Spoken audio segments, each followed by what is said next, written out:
Hello, all my lovely listeners. How are we doing on this gloomy evening?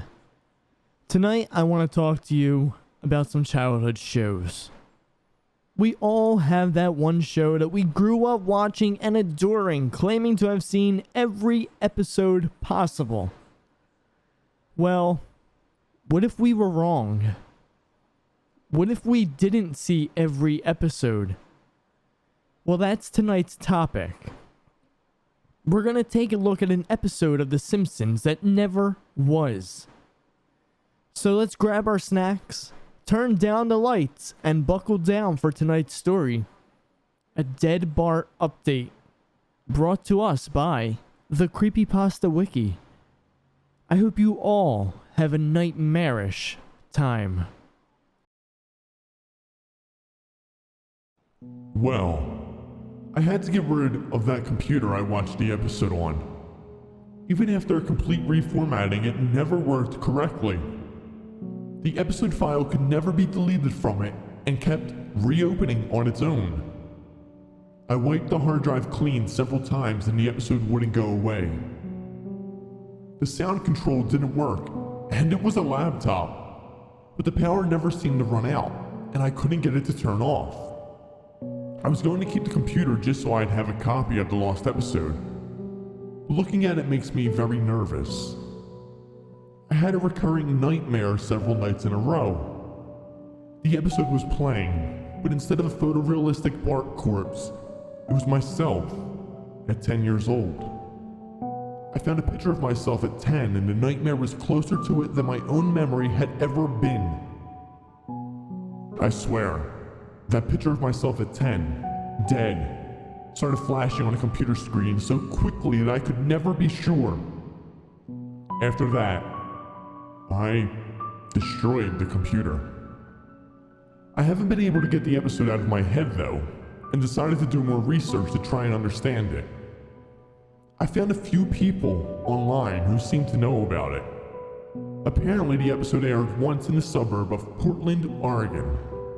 I have a cousin who was watching The Simpsons during the first season and lives around there. So I asked him if he remembered the episode. He asked me how I knew about it. It was a nightmare he had that he had only told his parents about, and I was only a few years old at the time. I told him about the episode I saw and the people online who remember it. He thought I was playing a prank on him, and when I got him to look at the online post about it, he screamed and hung up. He hasn't responded to any attempts I made to contact him since. Determined to get to the bottom of this, I kept searching online. I found something who said that they had a tape of it that they would sell to me. I was nervous, but determined to find out the truth about this and end the matter.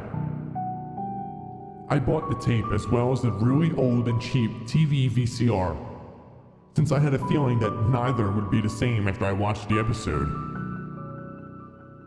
The episode was pretty much the same as the file I downloaded. I don't want to say any more. This wasn't worth it, and I'd give anything to go back to how I felt when I had the computer with the files scaring me.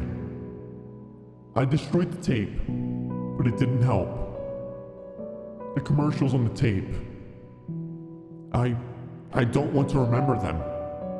There were monsters from my dreams I had never told anyone about, news promos about tragedies that hadn't happened yet, surreal, computer-generated animation that wouldn't have been possible in the 80s.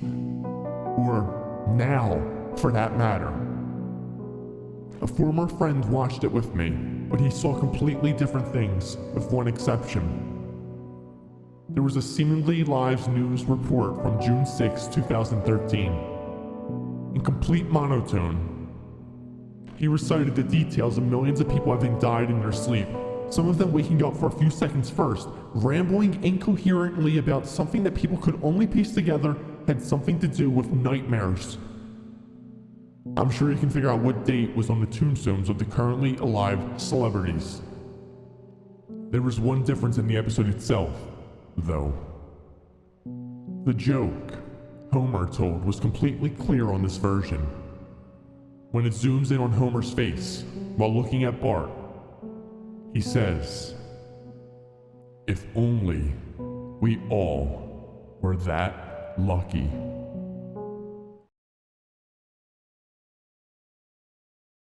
And with that, I'll never watch The Simpsons the same again. That was quite the interesting story. Could you imagine seeing this episode as a child, only to find out that this would cause such nightmares throughout the rest of your life? And what other events did this episode show that have yet to happen? I wish we could have answers, but it seems we never will. If you guys enjoyed tonight's story, be sure to tune in next time for another ghoulish tale. I think I need to go home and sort through the old tapes I have. Who knows what I'll find.